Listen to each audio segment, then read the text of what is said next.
I never thought my life would fall apart because of one stupid phone call. Hi, I'm Layla, 32 from Colorado, and I'm about to tell you how I managed to destroy my marriage in less than 5 minutes. You know those moments when you're just venting to your mom and everything comes pouring out? Well, that's exactly what happened to me, except my husband, Adam, overheard every single word. Now, he's packing up our kids' stuff, and I'm sitting here wondering how everything went so wrong. Let me start from the beginning. Adam and I met 7 years ago at this startup where we both worked in marketing. He wasn't exactly my type, kind of nerdy, always wearing those awful plaid shirts, and totally obsessed with his video games. But he was sweet, stable, and actually listened when I talked, which was a refreshing change from the guys I usually dated. We got married after 2 years, and I thought I had it all figured out. Sure, he wasn't perfect, but who is? I had a good job, a decent house in the suburbs, and two beautiful kids, Ben, who's 5, and Emma, who just turned 3. Things were pretty good at first, or at least I thought they were. Adam got promoted to senior marketing manager, which meant more money but also longer hours. I decided to quit my job to stay home with the kids because daycare was eating up most of my paycheck anyway. That's when things started getting complicated. Adam became more withdrawn, always citing work stress or being tired. He'd come home, barely acknowledge me or the kids, and zone out playing his stupid games or scrolling through his phone. When I'd try to talk to him about it, he'd just say he needed time to decompress. Meanwhile, I was stuck at home, dealing with temper tantrums and dirty diapers, watching my friends post about their amazing careers and child-free vacations on Instagram. The breaking point came last week. I was having one of those days where everything went wrong. Emma had been throwing fits all morning. Ben refused to eat anything except dinosaur-shaped chicken nuggets, which we were out of, and Adam had texted saying he'd be late again because of some client meeting. I called my mom, desperate for someone to talk to who wasn't under the age of 6. That's when I really lost it. I started ranting about how Adam was never around, how he was a terrible dad who cared more about his stupid video games than his own kids, and how I was basically a single mother anyway. I called him lazy, selfish, and said I was starting to regret marrying someone so emotionally unavailable. What I didn't know was that Adam had come home early to surprise me, for once, and heard everything from the hallway. The argument that followed was brutal. Adam didn't yell, he never does, but the look on his face was worse than any screaming match. He just stood there, keys still in hand, and asked if that's really what I thought of him. I tried to backtrack, saying I was just stressed and didn't mean it, but he wasn't buying it.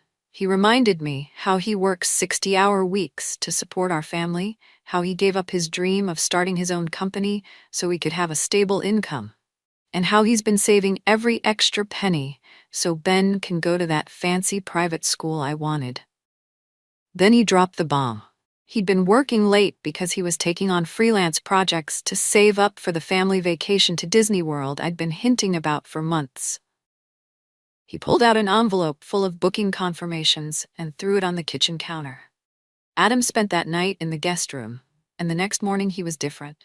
No more trying to talk things through, no more attempting to fix things. He was just done. He called his sister, who's a lawyer, and started making plans. Now he's saying he wants the kids 4 days a week, because apparently I think he's such a terrible father that he needs to step up. He's looking for an apartment closer to their school, and he's already told his parents everything. His mom, who used to love me, sent me this long text about how disappointed she is and how I've broken her son's heart. My own mom is telling me I went too far this time, that Adam's a good man, and I need to fix this before it's too late. The thing is, I don't know how to fix it. Yes, I said some awful things, but doesn't everyone vent to their parents sometimes? Adam's acting like I committed some unforgivable sin, but he's not perfect either. He really was distant and checked out most of the time. Maybe if he'd paid more attention to me and the kids, I wouldn't have felt so frustrated. And yes, he works hard, but being a stay-at-home mom is hard too. Nobody seems to understand that. They're all taking his side, acting like I'm the bad guy here. But relationships are complicated. There's always two sides to every story, right? I guess what hurts the most is seeing how quickly everything can fall apart. One phone call, 5 minutes of venting, and 7 years of marriage are going up in smoke. Adam won't even look at me now unless it's about the kids. He's already changed his relationship status on Facebook to "It's complicated," and his sister is helping him document everything for their lawyer. I tried apologizing again yesterday, telling him we could go to counseling, but he just said he can't unhear what I said. He can't trust that I won't say things like that again, especially to our kids when they're older. The funny thing is, I never would have said any of that to his face. It was just word vomit. You know? The kind of stuff you say when you're overwhelmed and need to vent. This morning I walked past the guest room and saw him packing up Ben's favorite stuffed dinosaur and Emma's special blanket. They're staying with him at his parents' house until he finds an apartment. He's already told the kids they're going on a special vacation with Daddy for a while. Ben was so excited, but Emma kept asking why Mommy wasn't coming. I wanted to grab them and tell them they couldn't go, that they need their mother. But the look Adam gave me stopped me cold. It was like he was daring me to prove everything I said about him being a terrible father was right. Now I'm sitting here in our too quiet house, surrounded by half-packed boxes and scattered toys, wondering how everything spun so out of control. My friends are divided. Some say Adam's overreacting. Others say they can't believe I would say those things about someone who clearly tries his best. My sister thinks I should fight for custody, but honestly, I'm not sure I have a leg to stand on. The worst part is, I'm starting to realize that maybe I was the problem all along. Maybe I was so busy feeling sorry for myself that I couldn't see what was right in front of me. A husband who might not have been perfect, but who was trying his best in his own way. I keep thinking about all the little moments I took for granted. The way Adam would make funny voices when reading bedtime stories to the kids. How he never complained when I spent too much on clothes or home decor. The pride in his voice when he'd tell people about my photography hobby, even though I never made any money from it. He wasn't perfect, but neither am I, and now I might have ruined everything because I couldn't keep my mouth shut during one stupid phone call. The worst part? Those Disney World reservations were for next month. It would have been our first real family vacation, and I ruined it before it even happened. So here I am, telling this story to whoever will listen, hoping someone out there understands. I know I messed up, trust me, I know. But does one mistake, one moment of weakness, really deserve to cost me my family? Adam says he needs time to think, but I can see it in his eyes. He's already checked out, just like I accused him of being. Funny how life works sometimes, isn't it? I spent so much time complaining about him being absent that I never realized I was the one pushing him away. Now he really is leaving, and I have no one to blame but myself. I decided to try one last time to fix things before Adam moved out. Yesterday, I went to Target and bought all his favorite snacks, those weird spicy chips he likes, and the fancy coffee he always says is too expensive. I even ordered pizza from that place he loves, but I hate because they put way too much garlic on everything. I thought maybe if I could just get him to sit down and talk, really talk, we could work this out. But you know what happened? He took one look at all the stuff I bought and just laughed. Not a happy laugh, but this sad, tired kind of laugh that made my stomach hurt. He said, "Layla, you can't just buy my forgiveness with snacks and pizza." Then he went right back to packing up Emma's princess dolls, like I wasn't even there. I wanted to scream at him that I was trying. Couldn't he see that? But I bit my tongue because honestly, screaming probably wouldn't help my case right now. The kids are coming home tomorrow after spending the weekend at his parents' house, and I'm freaking out. How do you explain to a 5-year-old and a 3-year-old that Daddy's moving out, but it's not because of anything they did? Ben's already asking weird questions, like if we're going to have 2 Christmases now, like his friend Tyler, whose parents are divorced. I almost lost it when he asked that. I mean, divorce? Is that really where this is heading? Adam's sister keeps sending me these passive-aggressive texts about making sure I document all my parenting time and asking if I've looked into family counseling yet. Like, excuse me? Since when does she get to act all high and mighty? She got divorced 2 years ago because she cheated on her husband with her yoga instructor. But apparently, saying mean things about your husband on the phone is worse than actual cheating in this family. The worst part is, everyone keeps telling me I need to take responsibility for what I said. But what about Adam's responsibility? What about all the times he chose his video games over family dinner? Or the times I had to handle sick kids alone because he couldn't take off work? Sure, I shouldn't have said those things to my mom, but I'm not just making stuff up. There were real problems here. Last night, I couldn't sleep, so I started looking through old photos on my phone. There was this one from last summer, at Ben's birthday party. Adam was wearing that ridiculous dinosaur costume he rented because Ben was going through his prehistoric phase. He looked so happy, we all did. I posted it on Instagram with some stupid caption about #blessed and have family goals. Looking at it now just makes me feel sick. All those people commenting about what an amazing dad Adam is probably think I'm the worst person ever now. I tried talking to my best friend Ashley about it, but she's being weird. She said maybe I need to do some self-reflection and think about my part in all this. Easy for her to say. She's still in the honeymoon phase with her new husband, and they don't even have kids yet. She has no idea what it's like to be stuck at home all day with 2 kids while your husband gets to be an adult in the real world. This morning, Adam came by to get more of his stuff, and I noticed he wasn't wearing his wedding ring anymore. He said he took it off because it was distracting at work. But I know what that means. He's already moving on. Meanwhile, I'm still wearing mine because taking it off feels like admitting defeat. Plus, I don't want the other moms at Ben's school to start gossiping. They're already giving me these weird looks at pickup time, like they know something's up. I tried reaching out to Adam's mom, thinking maybe she could talk some sense into him. Big mistake. She sent back this long paragraph about how she's prayed about it and thinks we need time apart to reflect on our values. Then she had the nerve to suggest that maybe I should see a therapist to work on my communication issues. Like, I'm not the one who spent years barely communicating at all. The thing that's really getting to me is how everyone's acting like I'm the only one who ever said anything wrong in this marriage. Yeah, I messed up with that phone call, but what about all the times Adam made me feel invisible?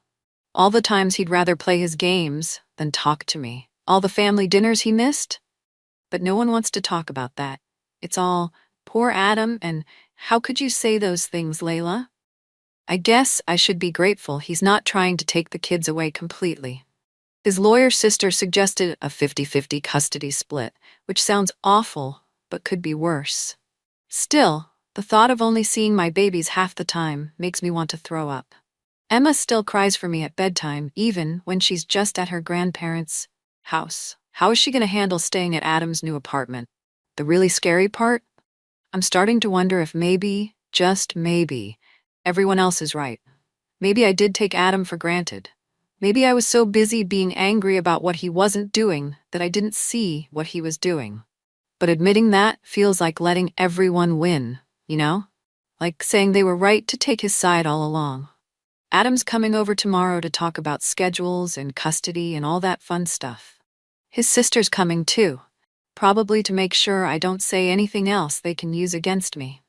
I should probably try to get some sleep, but every time I close my eyes, I just hear Adam's voice saying he can't unhear what I said. I keep wondering, if I could go back to that phone call, would I say something different, or would I just make sure the front door was locked so he couldn't overhear me? Today was the big custody discussion, and let me tell you, it was a disaster. Adam showed up with his sister Jennifer and this folder full of screenshots, like he's been documenting everything for weeks. There were texts where I complained about him to my friends, posts from my private Instagram where I made jokes about being a single mom even though we were still together, and even an email I sent my mom last month venting about how he never helps with the kids. I felt ambushed. Jennifer sat there with her perfect blazer and her legal pad, talking about establishing a precedent and documenting patterns of behavior. She even brought up how I posted that TikTok last year making fun of Adam's gaming hobby. You know, the one that got like 50K views? Apparently, that shows I have a history of publicly disrespecting him. I wanted to remind her about her own messy divorce, but Adam gave me this look that said, "Don't even try it." The worst part? They want Emma and Ben to stay with Adam's parents until he finds an apartment because they think it would be more stable for the kids. More stable than being with their own mother? I lost it at that point. I started crying and saying they couldn't take my babies away from me. Adam actually softened a bit then. First time I've seen any emotion from him in days. But Jennifer jumped in with her legal talk again. I did something stupid then, really stupid. I told Adam if he took the kids, I'd tell everyone at his company about how he spends his work from home days playing video games instead of working. It wasn't even true. I mean, yeah, he plays games on his lunch break sometimes, but he's actually really dedicated to his job. I just wanted to hurt him like he was hurting me. The look on his face, I knew right away I'd made everything so much worse. Jennifer started writing furiously on her legal pad, probably documenting my threatening behavior or whatever. Adam just got up and walked out of the room. When he came back, he said he'd recorded the whole conversation on his phone. For legal purposes, he said. Like we're strangers in a business meeting instead of people who used to share a life. That night, after they left, I went through our wedding photos. There's this one picture I love where Adam is dancing with Emma at the reception. She was barely 2, standing on his feet while he held her hands. He was so patient with her, always was.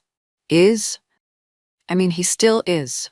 God, I don't even know how to talk about us anymore, past tense or present tense. I made another mistake today. I logged into Adam's Steam account. I still knew his password, just to see if he'd been playing games. He hadn't logged in for days. Instead, I found all these parenting books in his wish list. Co-parenting with a difficult ex. Helping your children cope with divorce. Single dad's guide to raising daughters. That hit me harder than anything else. He's really planning for a future without me. My mom called again, trying to play peacemaker. She suggested I write Adam a letter, really apologizing and acknowledging everything I did wrong. But every time I try to start writing, I get angry again. Yes, I said awful things, but he's acting like I'm some monster who never did anything right in our marriage. What about all the birthday parties I planned? The doctor's appointments I took the kids to? The times I supported him when he was stressed about work? The kids came home for dinner tonight. Ben asked if we could all eat together like we used to, but Adam said he had a meeting. I know he was lying. I could see his car still parked outside his parents' house when I drove by later. Yes, I drove by. I'm not proud of it, but I had to know.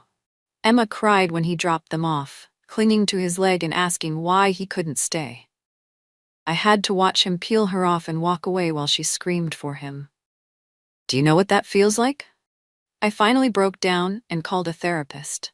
Not because everyone keeps telling me to, but because I can't sleep, can't eat, and spend half my time either crying or stalking Adam's social media. He hasn't posted anything since changing his relationship status, but his sister shared this long post about protecting your peace and removing toxic people from your life. She didn't tag me, but everyone knows who she's talking about. The therapist had an interesting take. She said sometimes when we're hurting, we look for ways to make other people hurt too.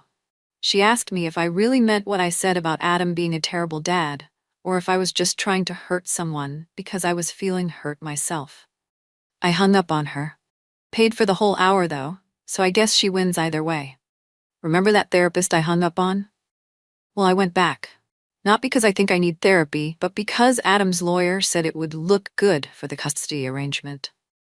The therapist, Dr. Sarah, asked me to talk about my perfect day with Adam and the kids. I started describing this family vacation we never took, and halfway through, I realized every single thing I was describing was something I'd complained about Adam ruining. Like, I talked about how he used to make these huge breakfast spreads on Sundays, pancakes, eggs, bacon, the works. But then I remembered all the times I criticized him for making a mess in the kitchen or taking too long. Or how he'd try to teach Ben about computers, and I'd get annoyed because I thought he was pushing his nerdy stuff on our son. Dr. Sarah just sat there with this annoyingly knowing look on her face.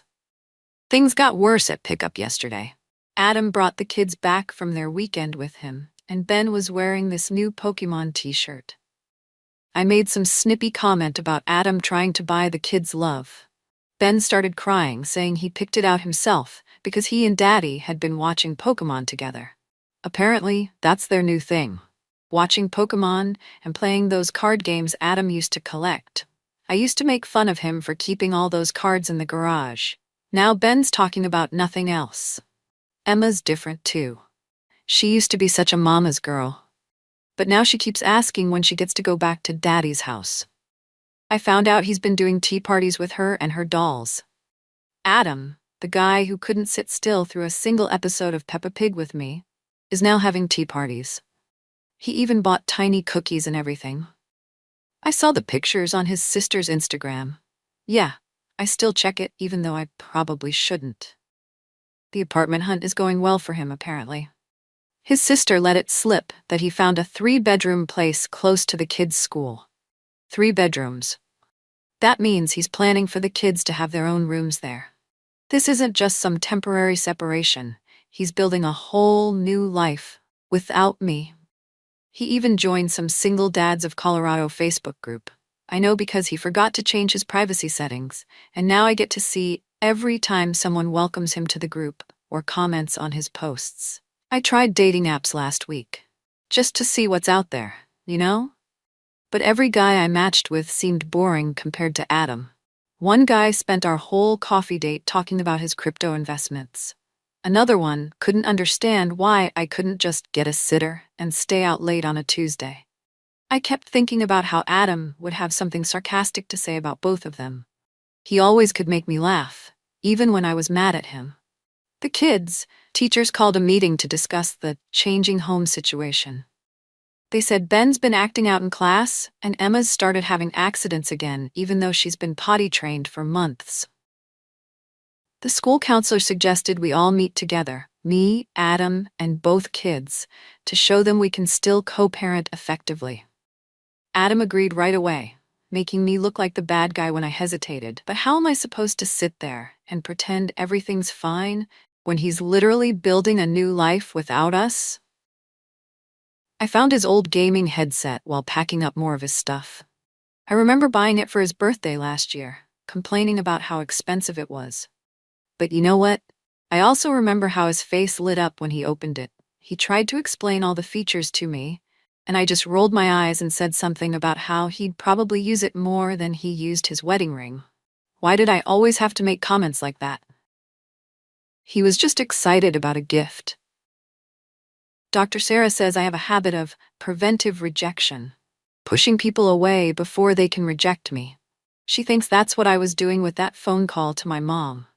Like if I could point out all of Adam's flaws first, it wouldn't hurt as much when he eventually got tired of me and left.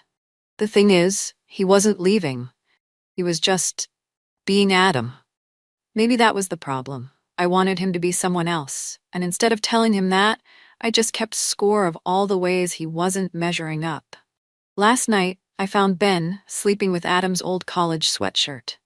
The one I used to steal all the time when we were first dating. Ben said Daddy let him have it because it smells like home. I sat there in my son's room, holding that stupid sweatshirt, and for the first time I really got it. I didn't just hurt Adam with what I said. I hurt our whole family. I took this man who loved us, who worked hard for us, who tried his best in his own way, and I made him feel like he wasn't enough. And now my kids are the ones paying the price. So here I am, 6 weeks after that phone call that ruined everything, sitting in my half-empty house while Adam and the kids are probably having the time of their lives at his new place.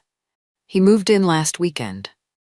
3 bedrooms, just like his sister said, in this nice complex with a pool and a playground. The kids wouldn't shut up about it when they came home yesterday. Emma kept talking about how Daddy let her pick out her own paint colors, and Ben couldn't stop describing the gaming corner Adam set up in the living room.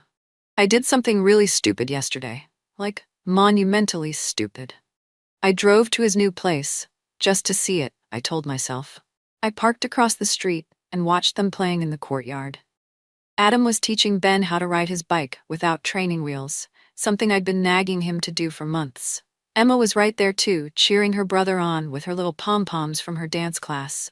They looked happy, really happy, without me. I must have sat there too long because Adam noticed me. Instead of getting mad or calling his lawyer's sister, which is what I would have done, he walked over to my car.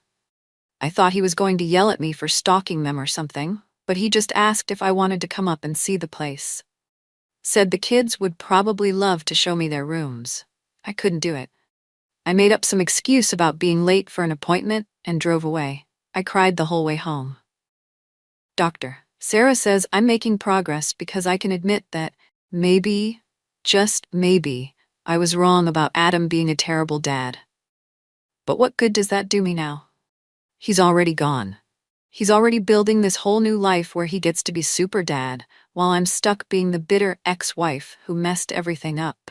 The worst part is, I'm starting to see how much I contributed to making him seem like a bad father. Every time he tried to parent differently than I would, I criticized him. Every time he wanted to connect with the kids in his own way, through games or technology or whatever, I made it seem like it wasn't good enough. My mom finally stopped taking my side and gave me some hard truth yesterday. She reminded me about all the times Adam tried to plan family activities that I shot down because they weren't Instagram worthy enough. Like when he wanted to take the kids camping in the backyard, but I said it would make the yard look messy. Or when he offered to coach Ben's soccer team, but I told him he'd probably just embarrass us because he doesn't know enough about sports. God, I was awful, wasn't I? The custody schedule is final now. Week on, week off. My first full week without the kids starts tomorrow, and I'm terrified. Adam's sister made sure everything was official. Holidays split down the middle, alternating birthdays, separate parent-teacher conferences. This is really my life now. I'm that mom who only sees her kids half the time because she couldn't keep her mouth shut. I tried to talk to Adam about reconciling last week. I thought maybe if I really apologized, showed him I understood what I did wrong, he might give us another chance. You know what he said? He said, "Layla, it wasn't just the phone call. The phone call just showed me how you really see me, and I can't unsee that." Then he showed me all these journal entries he'd been writing for months before the phone call, about how he felt like nothing he did was ever good enough, how he was always walking on eggshells around me, afraid of being criticized or mocked. The real kicker came today. Remember those Disney World reservations? Adam's taking the kids anyway. His sister's going with them to help out. They leave next week, my week. He asked if I wanted to swap weeks so I wouldn't miss time with the kids. But honestly, I told him to keep the original schedule. They should get to have their magical vacation with the dad I called terrible. The dad who worked extra hours and saved up in secret just to make their dreams come true. I've got a lot of time to think now, especially during the weeks when the kids are with Adam. Dr. Sarah says this could be an opportunity for growth, whatever that means. All I know is that I miss my family. I miss Adam's dumb jokes and his long rambles about computer stuff I never understood. I miss the way he used to look at me like I was something special, even first thing in the morning with no makeup on. I even miss his video game music playing in the background while I cooked dinner. Ben asked me yesterday if I still loved Daddy. I told him sometimes grown-ups can love each other but still not be able to live together. What I didn't tell him was that I'm not sure I ever really showed Adam love, not the kind he deserved. I was so busy trying to make him into the husband I thought I wanted that I couldn't appreciate the one I had. So that's my story. The story of how one phone call destroyed my marriage. Except it wasn't really just one phone call, was it? It was years of little cuts, little criticisms, little moments of taking him for granted. And now I get to live with the consequences. I get to watch my kids grow up half the time, watch them build a relationship with their dad that I always prevented before, and try to figure out who I am when I'm not busy tearing someone else down. Adam changed his relationship status to single today. I guess that makes it really over. The funny thing is, now that I've lost him, I finally see what everyone else saw. A good man who tried his best, loved his kids, and deserved way better than what I gave him. Too bad it took losing everything for me to figure that out.